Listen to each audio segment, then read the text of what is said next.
Olá a todos e a todas que estão acompanhando mais um Labcast. Eu sou Gabriel Orenga Sandoval, doutorando do Laboratório de Estudos em Pedagogia do Esporte da Unicamp. E a gente está dando início para mais um episódio da nossa quarta temporada do Labcast. Hoje eu tenho aqui a professora Débora Fabiani, que também faz doutorado aqui no laboratório. E é um prazer tê-la aqui. Débora, por favor, se apresente rapidinho aí. Olá a todos e todas que estão nos ouvindo, muito obrigada por nos prestigiarem nesse Labcast, e é uma honra estar aqui com o Gabriel e com a professora Adriana Friedman também. Hoje a gente tem o privilégio de poder conversar com a professora Adriana Friedman. Ela que é graduada em Pedagogia pela Faculdade de Educação da USP, tem mestrado em Metodologia do Ensino pela Faculdade de Educação da Unicamp e é doutora em Antropologia pela PUC São Paulo. Professora, é um prazer tê-la aqui. Gostaria que você falasse um pouquinho sobre as suas linhas de pesquisa e sobre aquilo que vem desenvolvendo nesses últimos anos. Muito bem, primeiro agradecer esse convite, agradecer a Débora, Gabriel, por estarmos aqui, né, nesse bate-papo. É uma alegria, e porque acho que tem muitos assuntos assim importantes e comuns, né?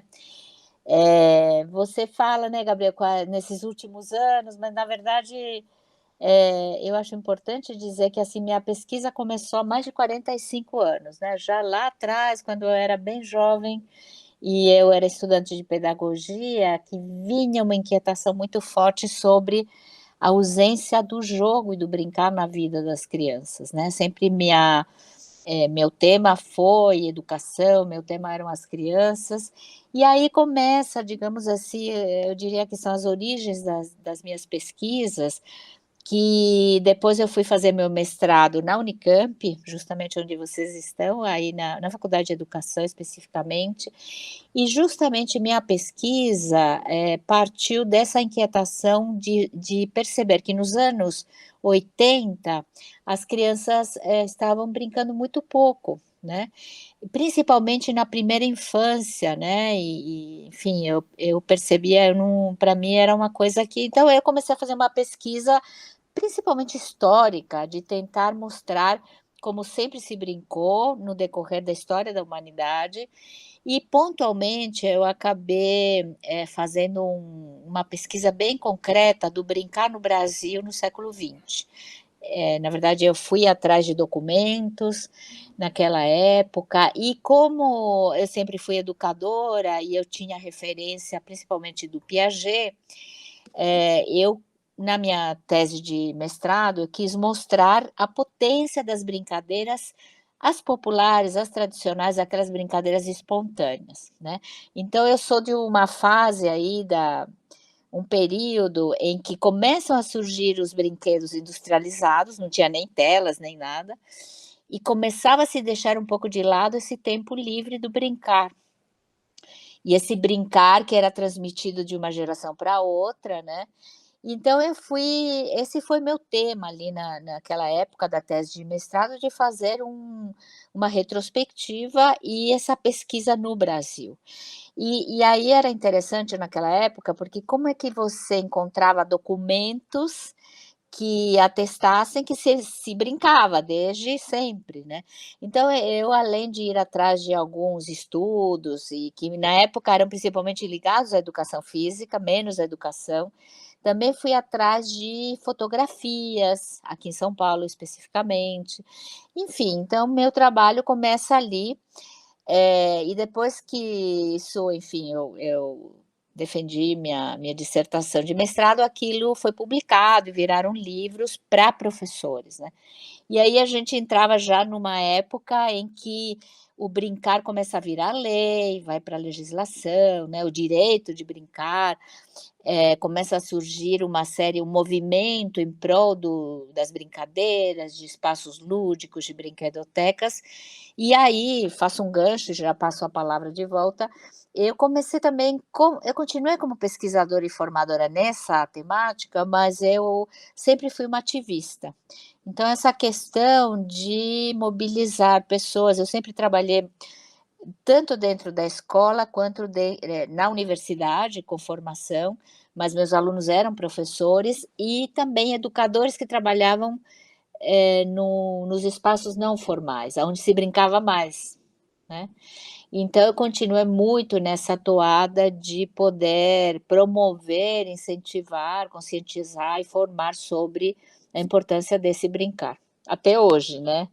Muitas outras coisas no meio do caminho, mas é um tema que, tanto que vocês têm uma dedicação aí muito grande, mas é impressionante como depois surgiram muitos estudos, muitas pesquisas, muitas publicações, muitas disciplinas, e a gente continua insistindo, tentando mostrar a importância que tem esse lúdico, esse jogo, né? Então, assim, só para começar um pouquinho a contar como surge, né?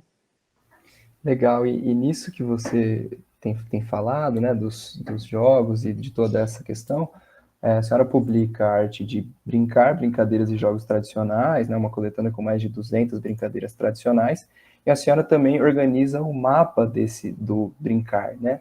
Queria que a senhora falasse um pouco sobre todas essas produções que a senhora fez. Então, digamos assim, que o resultado da minha dissertação de mestrado, essa pesquisa grande, que eu fiz um levantamento das brincadeiras em São Paulo, foi a publicação desse livro A Arte de Brincar. Mas, junto com ele, minha dissertação queria mostrar a potência das brincadeiras, né? Então, publicamos aí pela Moderna mais 2 livros, um mais teórico, um mais prático, onde eu trazia todo esse conhecimento.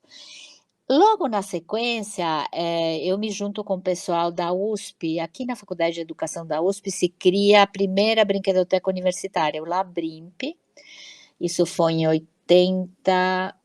nos anos 90, e a gente começa a reproduzir essa mesma pesquisa em outros estados, Rio de Janeiro, Minas, e aí tem outros materiais aí que surgiram. Mas depois, ali nos anos 2000, o pessoal aqui da Folhinha de São Paulo, que é um jornal de São Paulo, mas que ia para o país inteiro, voltado para crianças, me convida para a gente criar um projeto que se chamou Mapa do Brincar.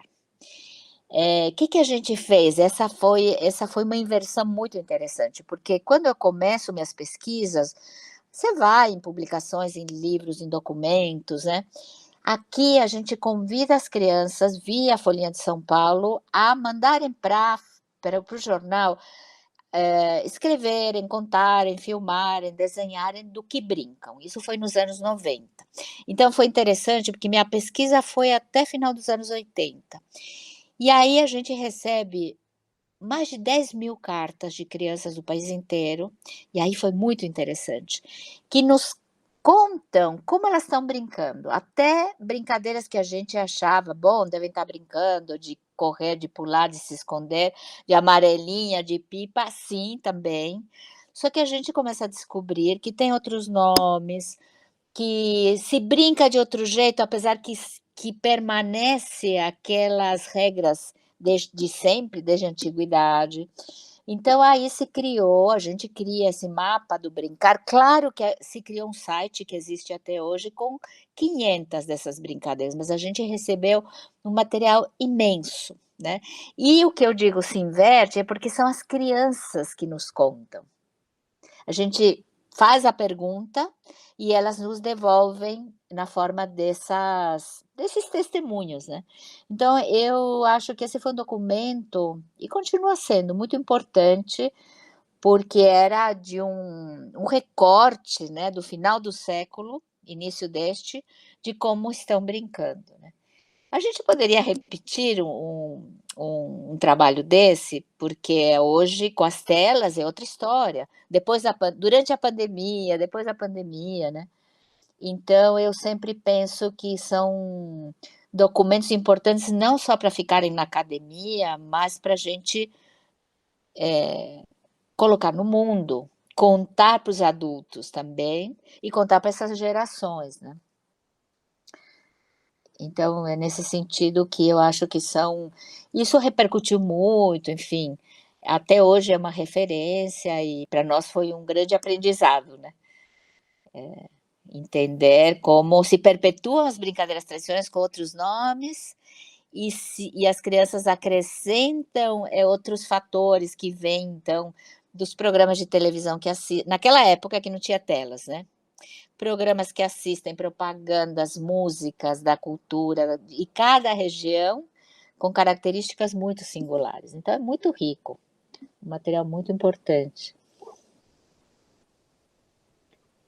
Professora, sobre o mapa do brincar, eu acho que ele realmente é um marco, tanto para o campo da educação, quanto para o campo da educação física. Eu conversava com o Gabriel, antes da nossa conversa aqui, nós três, o quanto os seus estudos, eles são super importantes para a nossa área, que é educação física, ciências do esporte, quanto a gente tem se debruçado tanto sobre esse inventário de jogos e brincadeiras, e quanto essa riqueza de compreender as diferenças culturais dentro do mesmo país tão grande quanto o nosso. Isso é muito interessante, né? Pensar como uma mesma brincadeira, ela tem um nome, uma regra em determinada região do país e outra.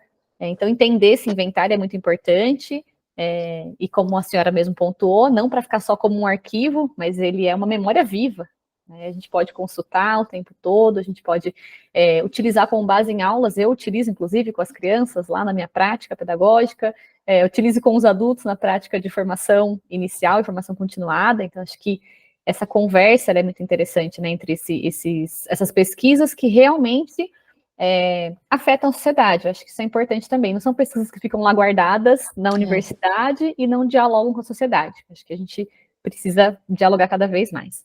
E aí, pegando o gancho desse papo agora, pensar um pouco sobre esses métodos de pesquisa. Então, como que a gente pensa o brincar e o jogo e as brincadeiras enquanto esses objetos culturais que podem ser pesquisados, mas também enquanto um método de ensino. Enfim, a gente pode versar por esses dois campos, mas como pesquisar os jogos e as brincadeiras, né? E acho que um potente caminho é escutar as crianças, e eu gostaria que a senhora falasse um pouco sobre isso, sobre as pesquisas e as escutas das crianças, das infâncias. Se você me permite, Débora, eu quero voltar um pouquinho atrás, porque aí, após minha pesquisa, eu achei muito importante poder continuar incentivando essas pesquisas. Então, a gente cria, em 2000, uma pós-graduação lato sensu, aqui em São Paulo, de educação lúdica. Então, qual era nosso objetivo? Nosso objetivo era mergulhar muito profundamente nesse universo do brincar e do jogo, das culturas do brincar.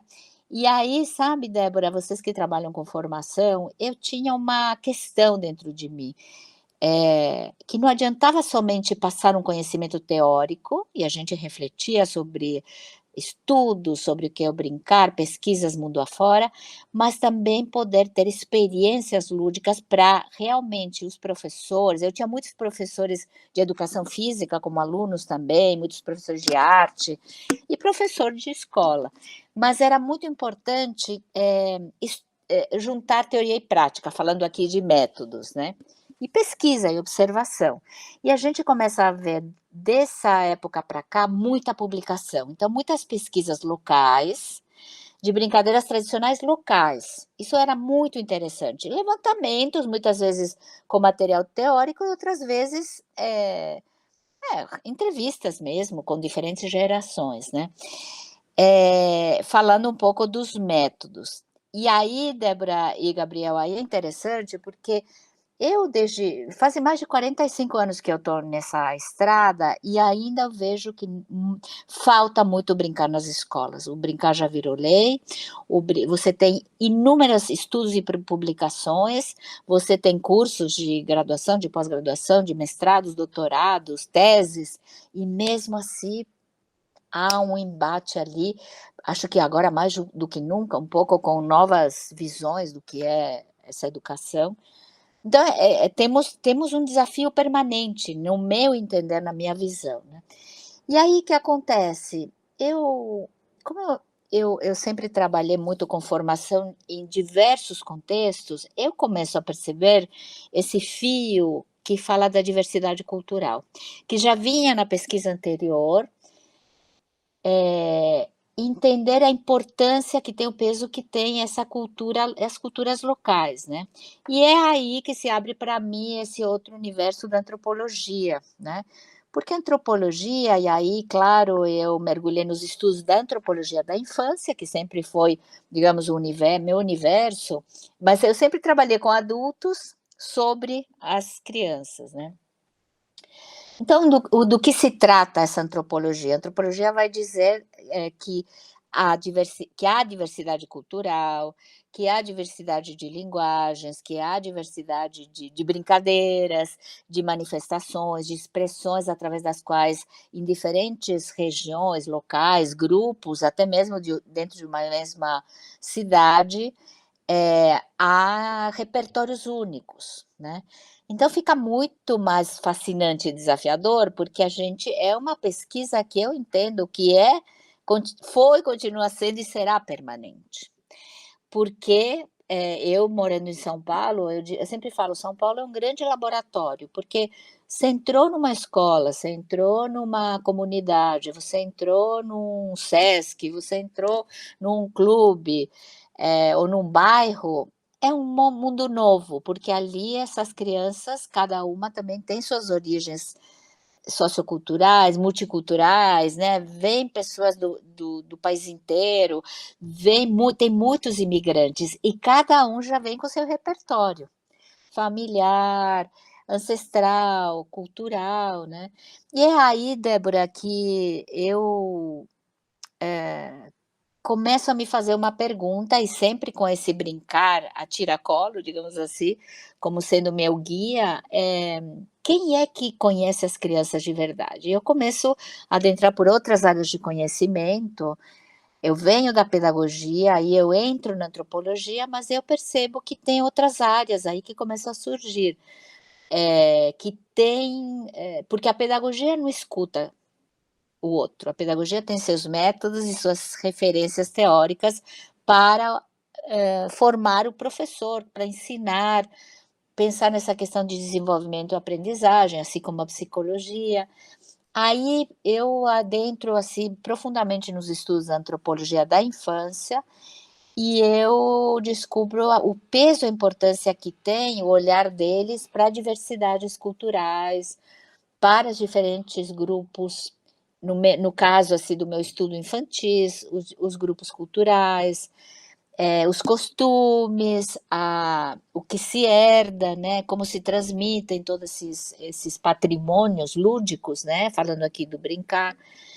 E aí eu começo a adentrar outras áreas, então, entender que, por exemplo, as neurociências também se voltaram muito para essa compreensão do ser humano, dessa complexidade, as áreas de urbanismo e arquitetura, né? Como se pensam os espaços, as cidades.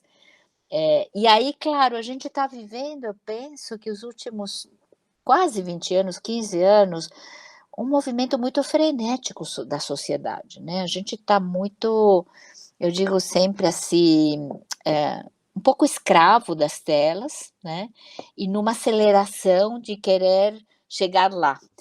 E eu acho que hoje estamos vivendo talvez um problema maior do que há 30, 40 anos, quando eu estava preocupada que as crianças estavam deixando de brincar. Eu acho que hoje a questão piorou. Embora tenha melhorado por um lado, eu entendo que piorou de outro, né? Por que piorou? Porque as crianças não têm mais tempo, porque há uma pressão dentro da escola para que ela seja produtiva, porque ela tem muito menos tempo livre, porque hoje mesmo num tempo, muitas escolas indo para uma educação integral, a criança está sempre sendo direcionada. E eu entendo, quando a gente começa a falar de brincadeira tradicional, que é uma brincadeira espontânea, que é uma brincadeira livre, que é uma brincadeira que se aprende com seus pares ou que alguém ensinou, mas a formação dos nossos professores está muito no sentido assim, você pega um conteúdo, ensina e a criança aprende, e tem muito pouco, e aí eu vou falar de algo mais complexo, que é do respeito pelos movimentos das crianças, pelas escolhas, potências, pelas habilidades. Então, meu estudo foi caminhando para a importância da gente conhecer a criança a partir da observação e da escuta, ou seja, de observá-la nas suas linguagens espontâneas. A principal, o brincar, né? O brincar como esse movimento dela descobrir o mundo de forma lúdica desde que nasce, e outras expressões. Então, vocês que são da educação física, o corpo fala o tempo inteiro, né? Os corpos se expressando. Então, não só no esporte, mas a gente pega as brincadeiras. A maior parte das brincadeiras tem o corpo como um protagonista, né?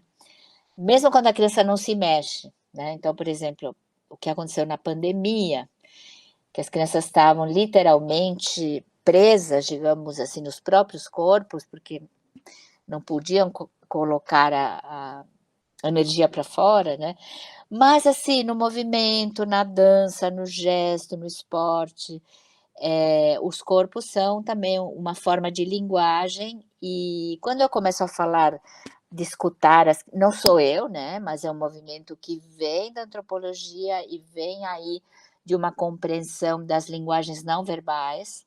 Então, aí a gente inclui a brincadeira, os jogos, a manifestação do corpo, as expressões plásticas,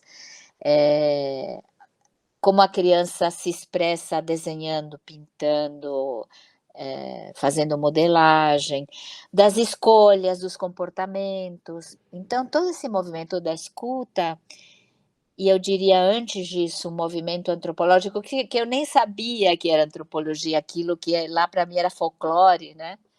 Porque a gente falava brincadeiras populares, tradicionais, folclóricas, era uma nomenclatura, sabe? E aí a antropologia é um caminho que mostra que tem muito respeito pelas culturas, e diz, nós somos sujeitos de cultura, sujeitos de direito, isso é a lei que fala, nós temos uma potência para o desenvolvimento. Então eu começo ali uma caminhada que até hoje é muito importante, de mostrar para os educadores, e a gente faz muitas pesquisas, a importância que tem a gente deixar a criança se expressar espontaneamente, para a gente, de uma certa forma, tentar ler e compreender o que as crianças estão trazendo, né? E uma coisa muito singular, e acho que a gente já conversou um pouco, né, Débora, com você, a gente já trocou um pouco, é que se você deixar a criança livre, autônoma, e mesmo que você não deixe, e mesmo que um professor esteja o tempo todo direcionando, ela vai brincar. Ela vai brincar, ela vai dar um jeito. O corpo dela vai dar um jeito de, eu sempre falo um pouco assim, transgredir aquele direcionamento. E a transgressão vem pelo lúdico, é muito interessante, né? Então, a gente tem desenvolvido muitos processos de observação, escuta, pesquisas.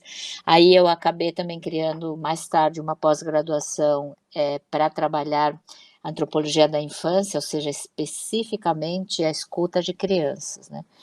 E eu estou, nesse momento, assim, muito voltada para poder sensibilizar os professores, né? Com relação à importância que tem essas manifestações e expressões, principalmente não verbais, né?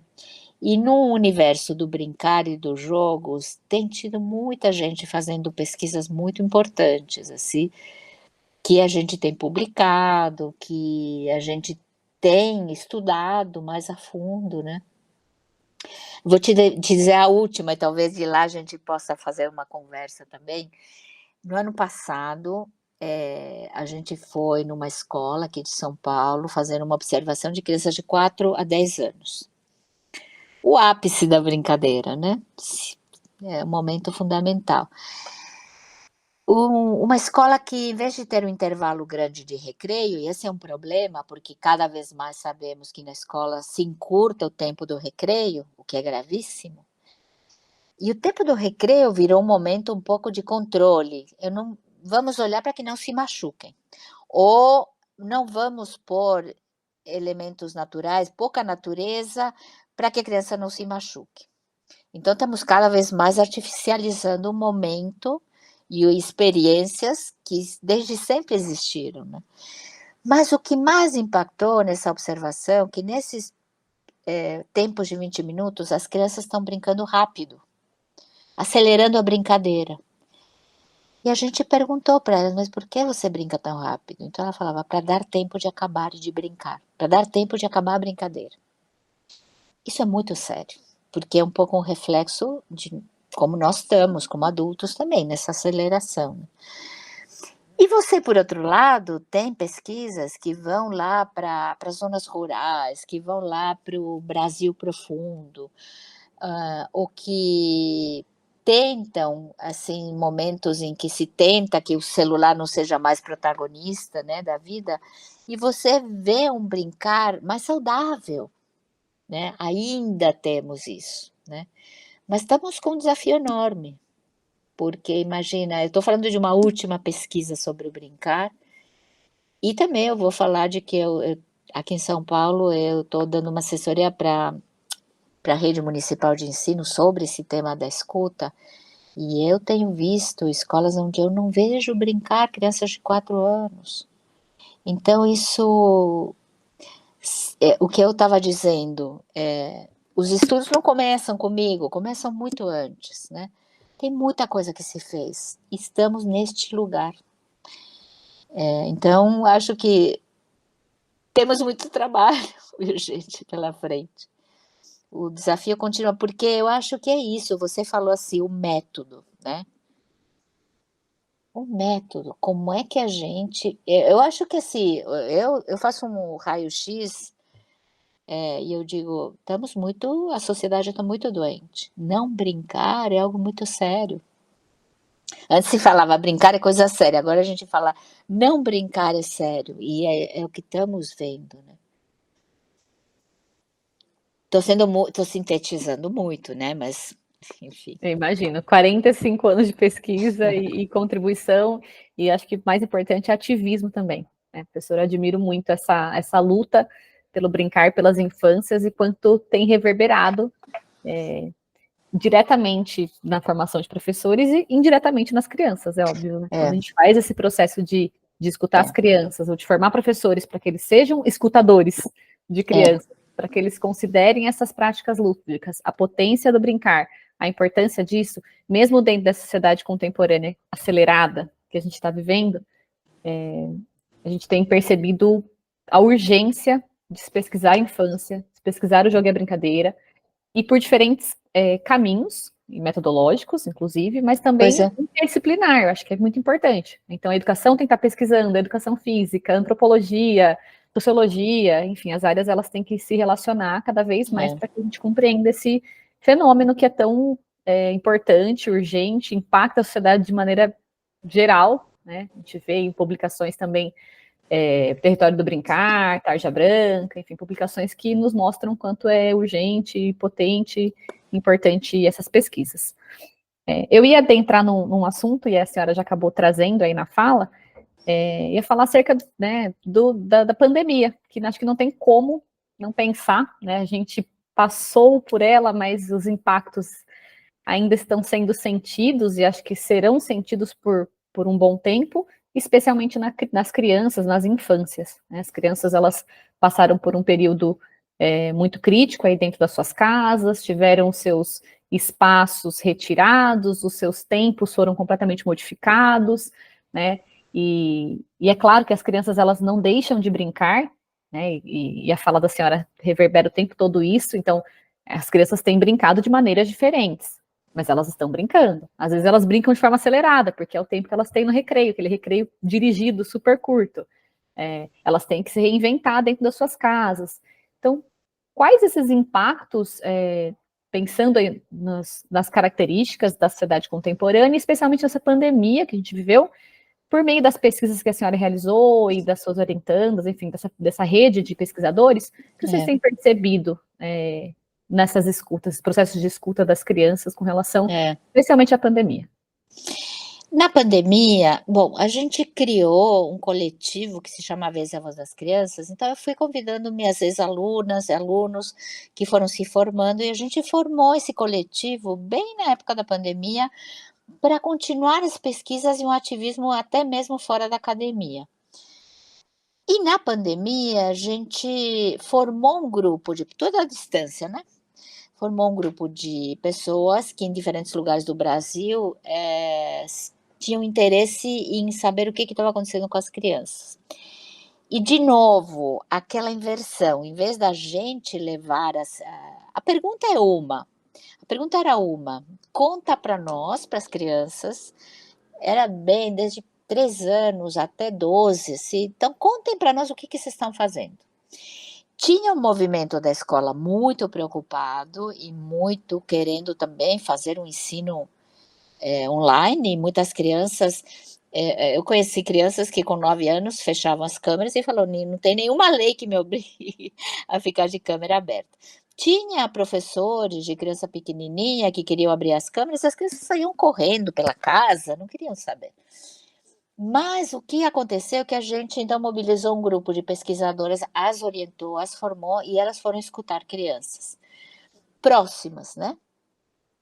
E de novo, a gente convidou as crianças a mandarem foto, desenho, vídeo, e as crianças são incríveis, porque elas estavam brincando. Apesar da nossa preocupação, os corpos estão dentro de casa, mas elas criavam os cantos dentro de casa, criavam cenários. Claro, teve em muitos casos, né, algumas famílias que tiveram a sorte de poderem ir para a natureza naquela época. Teve até um movimento aqui em São Paulo de um grupo que migrou e depois voltou.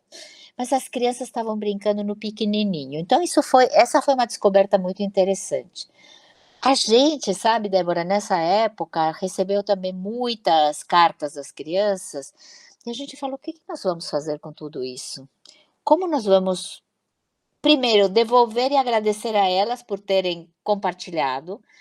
E a gente teve uma ideia de criar um jornal e as crianças deram o nome, quem participou deu o nome de Fala Criança. Esse jornal a gente fez físico, a gente imprimiu e mandou para essas crianças e as famílias e as pesquisadoras que participavam. Então, foi uma coisa muito interessante, porque criança hoje não tem contato com jornal físico, né? Então e aí, o que a gente pôs nesse jornal? Ele está publicado no nosso site, se quem tiver interesse, avezeavozdascrianças.com, e tem uma abinha coletivo, e aí tem dois volumes desse jornal. A gente trouxe o que as crianças, fizemos uma seleção do que as crianças mandaram, e foi uma forma de dar uma devolutiva a elas, para dizer, olha o que vocês estão fazendo, o que nós estamos aprendendo, o Brasil inteiro, assim, vários lugares, né? E a gente evidenciar que as crianças brincam de todo jeito. As crianças brincam mesmo quando ninguém sabe que estão brincando. E a gente evidenciou também, Débora e Gabriel, que coisas estão acontecendo, as crianças estão aprendendo coisas, se desenvolvendo, expressando coisas. Então, nesse jornal, elas falavam da compreensão que tinham aí do bicho e algumas criaram histórias em quadrinhos, desenhos, angústia, então as saudades da família que não podiam falar, muita coisa veio à tona. Isso foi um estudo interessante, porque para nós veio muito, e agora eu estou percebendo a mesma coisa nas nossas pesquisas, as crianças estão brincando apesar de nós. Elas acham as brechas, sabe? A questão é que nós estamos perdendo, pelo fato de a gente não estar ligados, estamos perdendo o que elas estão trazendo, o que elas estão vivendo, de verdade, né? Porque a gente acha que a gente sabe e a gente não sabe. É difícil, eu falo muito isso para os professores. A gente acha que já sabe, já conhece, porque a gente trabalha há muitos anos com essa idade, mas se você para mesmo para observar, o que uma criança traz numa brincadeira. Eu vou começar pelos pequenininhos, um faz de conta. O que é um faz de conta? É uma brincadeira sem regras, que a criança inventa uma história com brinquedos, ela recria, ela traz um pouco a interpretação dela da vida, o que ela está vivendo, os medos, o que ela está sentindo. E você começa, quando a criança cresce, vocês que trabalham mais com jogos, a criança um pouquinho mais velha, com 7, 8 anos, que consegue seguir regras, quando ela segue a regra, quando ela não segue, quando ela ganha, como ela reage, quando ela perde, quando é um jogo competitivo, quando ele é cooperativo. Nós também, como nós reagimos, tem muito a ver com como nós somos e quem nós somos, né? Os jogos mais físicos, né? O tempo todo eu entendo que a gente se revela, gente, adultas, crianças, né? Então, o que a gente está observando, uma coisa que isso me dá esperança para sempre é que assim, as crianças igual brincam, mesmo que a gente não permita. As crianças, a gente tem feito muitas pesquisas aqui em São Paulo, em diferentes territórios, comunidade indígena, então eles brincam de outro jeito. A gente tem ido para CCAs, que são centros que acolhem crianças em estado de muita vulnerabilidade no contraturno escolar, e a partir das brincadeiras e das expressões, a gente descobre o que elas estão vivendo, né? Tem muito imigrante aqui em São Paulo, por exemplo. E as crianças mostram nas brincadeiras o que elas vivem, o que é da cultura. Então, eu entendo, sabe, quando você citou, Débora, tem muitos movimentos, tem o Território do Brincar, tem documentários, tem um pouco uma valorização da cultura lúdica em muitos lugares.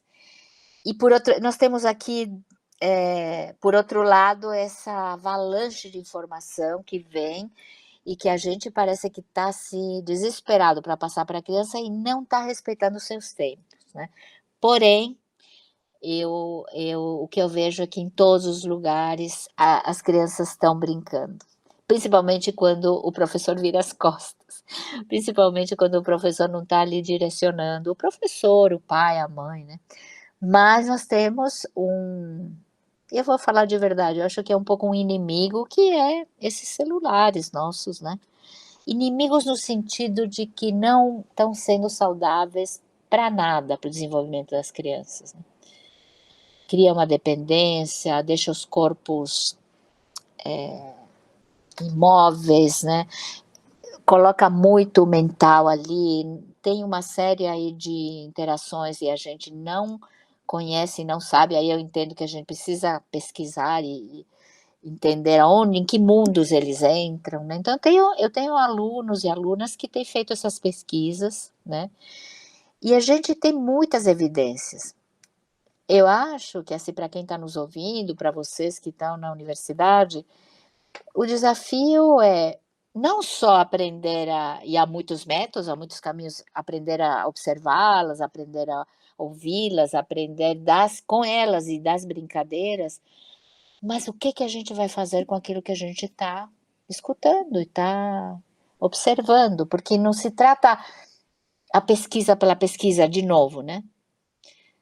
A gente, como pesquisador, como formador, como ativista, a gente precisa ir além, continuar se juntando, como aqui, né? Refletindo junto e dizendo: as crianças estão nos trazendo conhecimentos e a gente está ficando para trás e a gente tem que poder estar junto com elas, para repensar tudo que a gente propõe para elas. Então, é um desafio imenso, né? Eu acho que, ao mesmo tempo que gera uma certa angústia, eu acho que é um motor para dizer: nossa, vamos, porque a infância passa muito rápido, né? A gente está deixando para trás aí muito conhecimento, né? Que vem delas, né?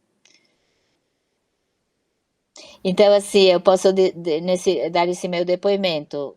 Mais de 45 anos me mergulhando, estudando, pesquisando, mas eu acho que a resposta está nas crianças que estão com a gente, quando a gente está ali junto. Elas trazem um conhecimento que não está em nenhum livro, em nenhuma enciclopédia, em nenhum manual, né? E a gente precisa permanentemente acreditar que isso é muito importante, rico, valioso, né? Para o nosso trabalho de educadores, de adultos, de formadores, de pesquisadores, enfim. Então, não estamos partindo do zero, mas quase. A gente... Professora, Achei muito interessante que a senhora tem trazido aqui, e a senhora fala muito nessa lógica da fala, né, da criança falar, não só falar, mas se expressar, né, e da gente ouvir, né. E, e pensando essa contemporaneidade, com tudo isso que a senhora tem trazido, com as telas, com essa insistência que elas têm de brincar e, ao mesmo tempo, por vezes, qual brincadeira, né, que é que elas estão fazendo, eu fiquei com uma questão. A senhora poderia falar que nunca as crianças falaram tão pouco, ou nós que talvez não estejamos ouvindo elas e compreendendo tão bem o que elas têm feito? Eu entendo que as crianças sempre se expressaram, só que em diferentes momentos da história da humanidade tiveram, antigamente, muito menos espaço. No início aí da história da humanidade, a criança era considerada adulto em miniatura, nem era considerada criança. E o adulto não se pensava nos direitos que elas tinham, que eram sujeitos de direito, que eram atores sociais, né. Então eu acho que você tocou num ponto que é o ponto. Nós, adultos, não estamos escutando, compreendendo, conhecendo. A gente está com o nosso conhecimento, com a nossa experiência de criança também, e acho que ela não é menos válida, então sempre falo importante revisitar nossa infância. Porque quando você convida o outro a revisitar um pouquinho e trazer para a memória, se abre ali um canal, talvez de acolher as crianças com quem a gente convive e trabalha, porque quando você percebe, lembra e relembra que você também viveu coisas incríveis e outras e que tem muitas feridas, todos temos, né.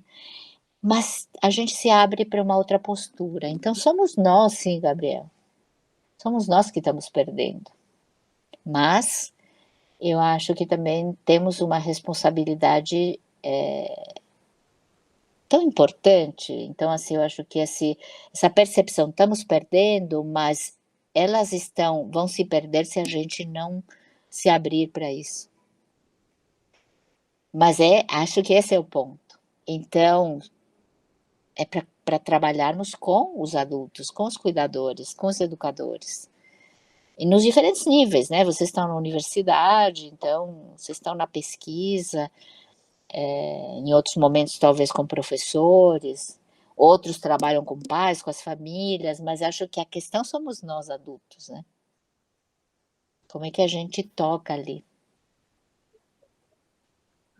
Professor, eu também tenho, agora, aproveitar o gancho dessa última fala, só trazendo também uma fala que a senhora disse em outro momento, que eu gostei muito, já deixei marcado aqui, que a senhora disse que as crianças elas estão brincando no pequenininho, e eu achei isso maravilhoso, porque é isso, quem está ali todos os dias com as crianças, elas estão o tempo todo brincando no pequenininho, nos cantinhos, com as pequenas perversões e transgressões, e o quanto a gente como professor, eu me pego o tempo todo nesse dilema, professora dentro de uma instituição que tem um monte de regra para ser seguida, e pesquisadora das infâncias, que quero subverter um monte de coisa ali pelas crianças e com as crianças, e então o tempo todo estou ali, né? Tentando achar esse equilíbrio, quanto eu consigo ir entre a minha função pedagógica ali como professora, mas valorizando essas subversões das crianças, tentando entender isso como uma manifestação delas, né, que eu acho que é muito importante, e, enfim, é um trabalho muito difícil, sabe, conciliar essas duas funções, ali a Débora professora, que tem que seguir o script de algumas coisas, e a Débora pesquisadora, que está valorizando demais aquelas subversões, e às vezes até a gente finge que não vê, não vi, dá uma olhadinha para o lado, enquanto eles estão lá brincando no pequenininho. Então, eu gostaria que a senhora falasse um pouco sobre isso, e já enganchando, acho que também dá para continuar a fala, sobre a importância também que a senhora comentou, desse resgate das nossas infâncias, né? Educadores que somos e que fomos crianças, né? Não deixamos de ser, na verdade, e quanto isso nos acompanha, e eu percebi que a senhora também tem ido para esse caminho das jornadas biográficas, autobiográficas, enquanto isso tem sido um método e um caminho importante também para a pesquisa sobre brincar. Tá. Eu vou pegar a tua primeira questão, porque eu também fui professora de educação infantil lá nos anos 80, e eu me formei em pedagogia, então eu vejo que os cursos de pedagogia formam para o professor ser muito, muito ativo para ensinar, para ter um papel. A gente fala muito, a gente corrige, a gente vai ajudar o outro nas suas dificuldades. E quando eu mergulhei muito na antropologia, o antropólogo tem um papel totalmente diferente. O antropólogo, o que ele faz? Ele vai aprender de uma outra cultura, ele vai descobrir uma outra cultura, vai conviver com uma outra cultura. Então, de lá para cá, o que é que eu tenho trazido para os educadores? A gente precisa poder trazer as duas atitudes e as duas posturas, tanto aquele momento em que você ensina, transmite, orienta, quanto esse outro momento em que a gente toma uma distância e a gente observa, aprende com elas, não aponta o dedo para julgar, não fica corrigindo, porque pedagogo é formado para corrigir, né? Mas eu acho que há ali uma questão complexa, porque as crianças estão fazendo. Então, a transgressão, vou pegar a historinha da transgressão, né? Se você deixa a criança autônoma e ela vai para um lugar que é proibido, você fala ali não pode, aí que elas vão. Aí que elas vão. Então, por que elas vão ali? Vamos observar. O que tem ali, claro, não estou falando de uma situação de se machucar, um perigo, né? O que ela vai procurar ali? Tem um autor, e eu acho que você, fazendo curso comigo, eu acho que você já falei desse autor, que chama James Hillman. Ele já faleceu, um psicoterapeuta junguiano. Ele tem uma publicação muito interessante que se chama O Código do Ser. O que ele fala? Ele faz uma pesquisa de biografias de pessoas conhecidas e não conhecidas para mostrar como tudo aparece na infância e que as transgressões, por exemplo, são indícios da potência daquela pessoa, do interesse ou da necessidade da criança naquele momento. E eu segui muito por esse caminho, viu, Débora? E mesmo, e aí eu vou já fazer o gancho, porque eu acho importante esse processo da gente trazer a nossa memória adulta para a gente compreender mais profundamente esse processo de autoconhecimento que a gente raramente tem numa faculdade de pedagogia ou qualquer outra, psicologia talvez sim, né?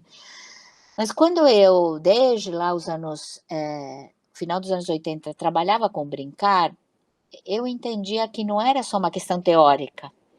Então, eu já lá atrás, eu falava, vamos tentar lembrar e trazer para a memória as brincadeiras. Então, um pouco ouviu, Gabriel, nessa toada do resgate das brincadeiras, né? De voltar a dizer, puxa, eu também brinquei, do que eu brinquei, como eu aprendi aquilo, e aquilo se transmite. Então, já lá atrás, trabalhava com esse resgate de memória lúdica. Depois, nos outros cursos, que sempre eu dei esses cursos de compreender as crianças, resgatar brincadeiras.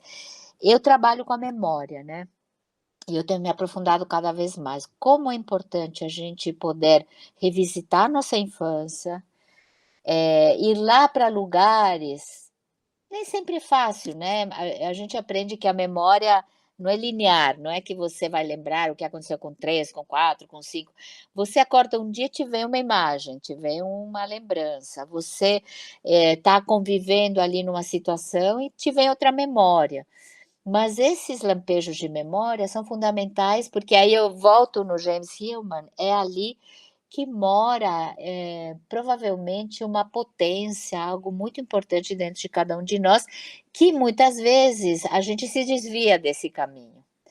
Então você pode ter uma potência com teu corpo, mas como você foi levado a ser alfabetizado, a ter que seguir uma profissão X ou Y, às vezes se abandona no meio do todos nós, né, somos instados a abandonar, e aí muitas vezes a gente adoece porque a gente não segue o que talvez seja da nossa os sinais que vêm da nossa jornada. Então, hoje em dia eu tenho feito trabalhos muito de olhar para a autobiografia, nós adultos, né?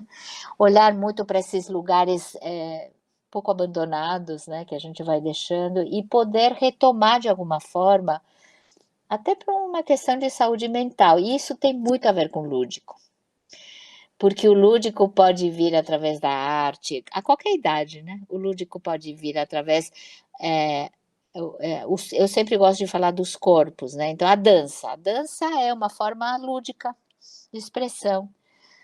Então, às vezes, eu posso me expressar pela palavra, falar, escrever, poetizar, mas nem todo mundo, outros vão pela arte, né? E eu considero muito importante. Eu entendo tudo isso como formas lúdicas, formas de expressão lúdicas, né? Então, a gente fala do brincar, da brincadeira, dos jogos, da ludicidade, e tudo isso tem a ver com as expressões, né? É tão amplo, tão importante, né? E e não é só das crianças. Então, eu sempre me preocupei em não infantilizar o adulto, sabe? Porque às vezes você vai fazer uma proposta e muitas pessoas, ai, não, que ridículo, né? Mas não é disso que se trata. Qual é meu canal através do qual eu posso me expressar, né? Porque é importante voltar nesse lugar da minha memória, onde coisas aconteceram que talvez é ali que estava a semente, né, de quem cada um é. Então é nesse lugar, né, Débora, que eu acho muito fundamental processos de autoconhecimento. E aí eu vou um pouquinho mais, porque quando você propõe trocas, compartilhamento de memórias, de situações, você humaniza as relações dos grupos, dos coletivos. Não importa se você é o diretor, o professor, o cozinheiro, não importa qual é a tua função, eu falo em qualquer âmbito, eu não falo só na educação, né? O que importa é que nós somos humanos, e quando você pega por essa humanidade, algo muda.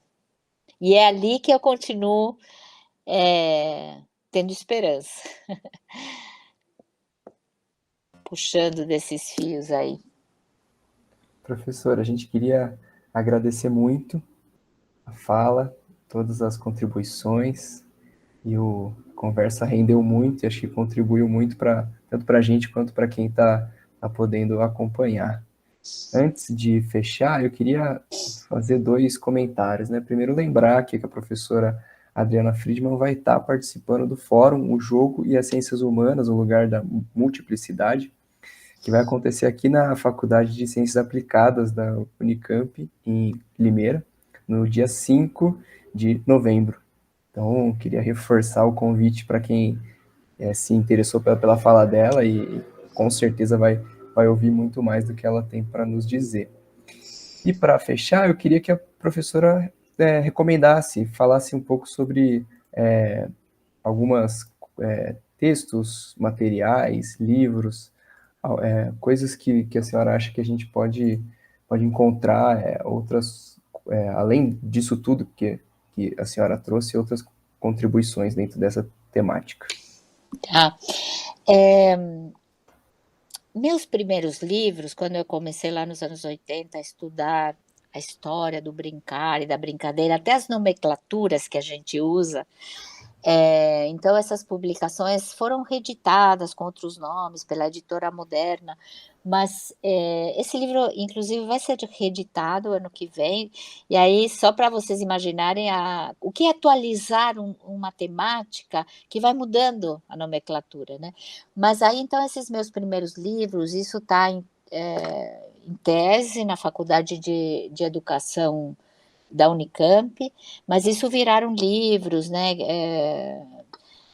Tantas vezes mudamos os nomes, mas só para vocês saberem, Brincar, Crescer e Aprender, o desenvolvimento da criança através do brincar, o brincar no cotidiano da criança, esses são livros editados pela Editora Moderna, né?